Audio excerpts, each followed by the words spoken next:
Hello and welcome to LFC Focus. So Liverpool have completed the transfer of Alex Oxlade-Chamberlain from Arsenal. The fee being reported is somewhere around 35 million to 40 million pounds. Some people say 35, some saying 40. I know that the BBC are saying 40 million pounds, and they tend to be one of the more trusted sources in terms of transfer news. So as far as I know, it looks like that is what the actual fee is. But all things considered, it's a fairly good transfer in my opinion. I mean, the overall reaction to it in general has been fairly lukewarm. I mean, there's some people in one camp who are saying, no, he's a useless signing, we shouldn't have got him, there's no need for him. There's people in the other camp saying, no, this is a great signing for Liverpool, this is fab, they've really wanted him at the club all summer. But I think the vast majority of people have just kind of looked at it and gone, you know, it's neither here nor there really. And I think the most important thing about it is that we can only really judge the move for Oxlade-Chamberlain once the window's closed, because I think if we don't sign anyone else, then it will look like quite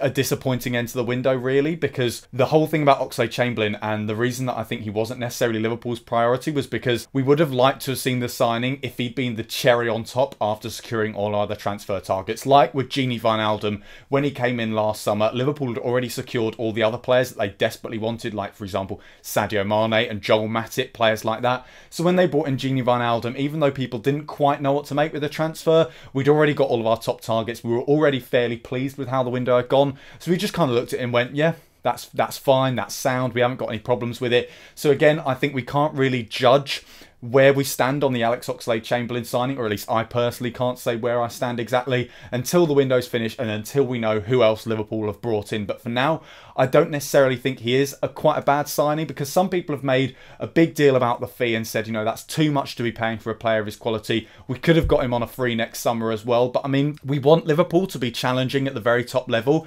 And if you want to challenge for the Premier League title and you want to challenge for the other top honours in football, 35 to 40 million pounds, that is the kind of fee in today's market that you pay for squad players. I mean, Barcelona paid 40 million pounds for Paulinho, which is mad when you consider that Liverpool have actually paid a similar fee for Alex Oxlade-Chamberlain, who I think we can all agree really is a better footballer and certainly has a better reputation in England after what Paulinho did at Spurs. But 40 million pounds is what you get for players who provide competition in your squad. And if you're talking players who are guaranteed starters, you're then talking fees around 70 million up. Those are the kind of fees that Liverpool are being mooted as paying for players like Lemar and Van Dijk, who I will come on to later. But 40 million quid, that's what you pay for competition, and that's what I think Alex Oxlade-Chamberlain will provide to this squad. I mean, his most obvious in to the squad at the moment, the place where I think he will start out, is centre midfield, which is, as we know, is one of the reasons that he wanted to come to Liverpool, because he thought that was his best chance of playing in centre midfield. Again, coming on to that, it's absolutely huge that he's picked Liverpool over Chelsea. That's not to be underestimated, and it's not the first time we've seen that from a player this summer transfer window. Van Dijk also seemed to pick Liverpool over interest from a lot of other Premier League clubs, so it is important that Liverpool are attracting these kinds of talent, because if they can do that now, think about what could happen if Liverpool have a very good season this year, if they maybe even bring in silverware, they progress far in the Champions League. Think about the kind of players that we could then attract next summer transfer window as well. But back to Oxlade-Chamberlain, I think centre midfield is probably the most likely place for him to come in. And that's one of the reasons that I was fairly excited about the signing, is because I think he's something that Liverpool are missing in midfield at the moment, especially without Coutinho and Adam Lallana, who's out injured at the moment as well. Liverpool needs someone in centre midfield who's capable of linking up play with the attack, providing a bit more of a creative spark and preventing our midfield from becoming a little bit too workmanlike, but which, with players like James Milner and Emre Can and Jordan Henderson, that's basically what our midfield has become at the moment. And I mean, when you look at last season as well, think about how badly we were doing in January and February and how much we struggled with squad depth as well, especially when it got to January and we had League Cup and FA Cup fixtures piling up. Think about how much you would have wanted a player like Alex Oxlade-Chamberlain at that point. Maybe at the moment, going into September, he's not the player that we desperately want and we're not too excited about signing him. But once we get a bit further into the season and injuries potentially start to pile up and fixtures potentially start to pile up, it could turn out to be a very shrewd piece of business from Liverpool and stops us getting to the situation that we were in last January, where we were demanding Liverpool sign more players. We said we needed more squad depth. Liverpool have actually got that issue out the way now, potentially, by signing Alex Oxlade-Chamberlain. So I mentioned Thomas Lemar earlier. Obviously, he is one of the bigger names that Liverpool are being mooted as going after in this summer transfer window, and I think that's one of the reasons that the reaction to Oxlade-Chamberlain was so lukewarm, is we're all you know, desperately refreshing Twitter and everything to try and see some news on Thomas Lemar instead. So Oxlade-Chamberlain just kind of passed us by and we were like, okay, how about Thomas Lemar? And thankfully, pretty much as soon as Oxlade-Chamberlain was revealed as being a done deal, Melissa Reddy did also say on Twitter that Liverpool are still pursuing Thomas Lemar. They're looking to get a deal done of around £70 million plus add-ons. So thankfully, that deal is completely not dead in the water. There were some suggestions that it was either Lemar or Alex Oxlade-Chamberlain and not both. But as far as we know for now, Liverpool are desperate to secure both signings, which I think is a smart move because, like I said, Oxlade-Chamberlain is there for competition and depth, and Lemar is there basically as a first-team player. And also, they're not really similar in terms of playing styles, so they don't really work as alternatives to each other. But it does still look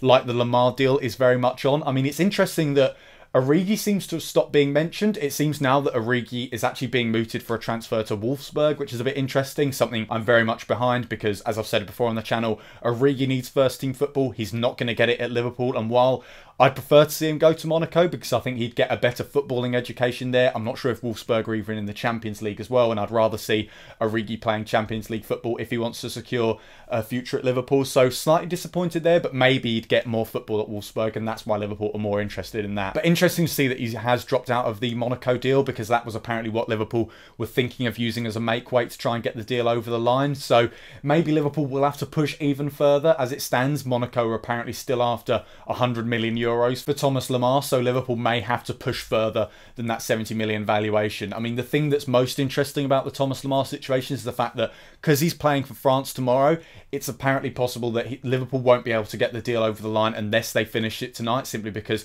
he won't be able to do a medical or agree personal terms or anything like that tomorrow. So maybe Liverpool have already sort of thrashed out all those things with Thomas Lemar already, and now it is simply about the fee. We simply don't know really, and I think it's kind of good that the club are looking to keep things mostly under wraps because, as we've seen in the past with things like the Van Dijk situation, it doesn't always help when you leak out all your transfer windows. So fingers crossed that the Lemar thing does progress. I mean, at the moment it looks more likely that it will happen than it won't. We've seen in the French press as well, they seem to be fairly sure that Thomas Lemar will end up being a Liverpool player by the end of the window. I mean, L'Equipe was one outlet that reported this, and I think they're fairly accurate. I mean, anyone who is interested in French media, let me know in the comments if I'm completely wrong there and they're like complete rubbish and we shouldn't trust them or anything. But as far as I know, there are fairly accurate reports coming out on Thomas Lemar. So it looks like he will be a Liverpool signing, and who knows, I might be back out on the channel at some point tonight letting you all know about how a fee has been agreed. So fingers crossed on that one. And finally, the Van Dijk situation is looking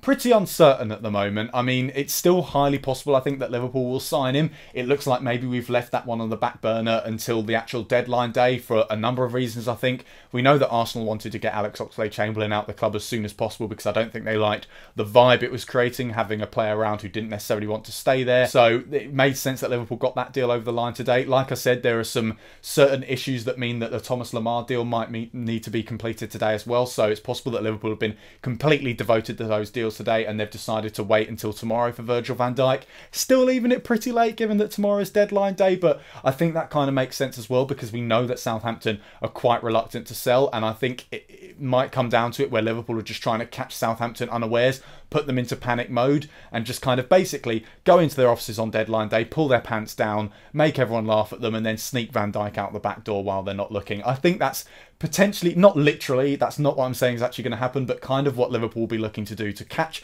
Southampton on the hop with a big money deal, make them panic and potentially just push them into a deal because they're worried about what could happen if they keep Virgil van Dijk. And I mean, it's also not necessarily a surprise that we haven't seen much about Virgil van Dijk in the press because it seemed to be that was the trend that was coming out after the whole tapping up scandal, that Liverpool were going to keep this one very much under wraps because it is a sensitive issue still, even though that scandal has been and gone and is kind of forgotten about now, I think, especially given that Liverpool are still going in for the player. But I think Liverpool are basically doing this all on their tiptoes. They're being very careful. They're not leaking any information out to the press because they've got to get this absolutely right. But given how well Michael Edwards seems to be doing at the moment, I mean, people have criticised him so far this summer and said that he's not good enough. We don't need him. He's useless as a director of football. But he seems to have proved over the last few days that the guy knows what he's doing. So all power to Michael Edwards. I'm pretty sure he knows what he's doing, so hopefully that guy can get the deal over the line for Liverpool for Virgil van Dijk tomorrow. But as I've said in the past, I'll be back with any transfer news if anything does happen, so subscribe to this channel if you haven't already for any news on that. So that is all for today's video. Thank you very, very much for watching. If you did enjoy this video, why not give it a like? If you're new around here as well, like I said, hit that subscribe button. Check out some of the other videos that have been out on the channel over the past few days as well. Don't forget to follow at LFC Focus TV on Twitter for any other transfer updates, and I'll see you in a bit, hopefully for a Lemar announcement video. Bye for now.